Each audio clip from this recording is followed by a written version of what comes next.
Maafisa wa Israeli wamejaa na wasiwasi mkubwa kwamba kuongezeka kwa mashambulizi ya Marekani dhidi ya Iran chini ya Rais Donald Trump kunaweza kusababisha Iran kufanya shambulio la kulipiza kisasi moja kwa moja dhidi ya Israeli. Kulingana na maafisa wawili wa Israeli, katikati yao wanaamini kwamba Rais Donald Trump anaandaa kampeni kubwa ya kijeshi dhidi ya Iran.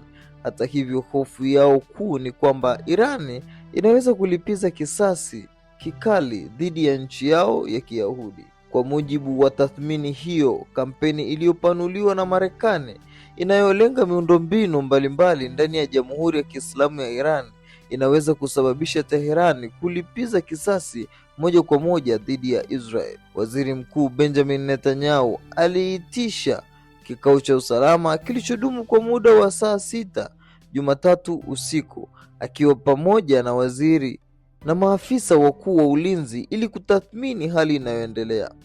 Wakati wa kikao hicho, Netanyahu alitoka kwa muda mfupi na kuzungumza na waziri wa mambo ya nje ya Marekani, Michael Pompeo.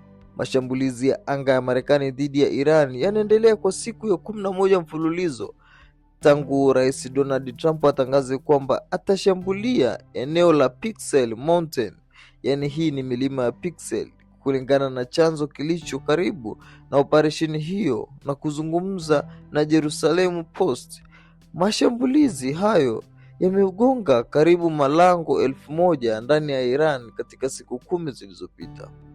Jumanne, wakati wa mvutano wake na rais wa Lebanon Joseph Aoun, Trump alisema kwamba Teherani ina hamu ya kujadili, lakini akaonya kuwa bado hawajaona chochote. Aliongeza kuwa Marekani itashambulia hivi karibuni eneo la milima karibu na kituo cha kurutubisha nyuklia cha Iran.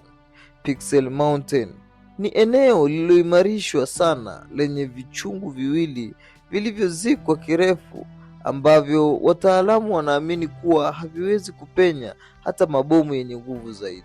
Mapema wiki hii, chanzo kimoja kilimwambia Tehran P kwamba swala si tena lini Trump atashambulia, bali atashambulia lini. Chanzo hicho kilisema kuwa isipokuwa mabadiliko yasiyotarajiwa, uwezekano wa suluhu ya kidiplomasia sasa ni mdogo sana. Hata hivyo, afisa mwingine alionya kuwa Trump anaweza kubadilisha mwelekeo wake ghafla wakati wa mwisho. Hata hivyo, maafisa wengine wanaonya kuwa mashambulizi yanayotajwa sasa yanaweza kuwa makali sana dhidi ya Jamhuri ya Kiislamu ya Iran, na Iran inaweza kulipiza kisasi kikubwa dhidi ya nchi za Ghuba na nchi nyingine, hasa Israeli ambayo inashirikiana na Marekani katika vita dhidi yake.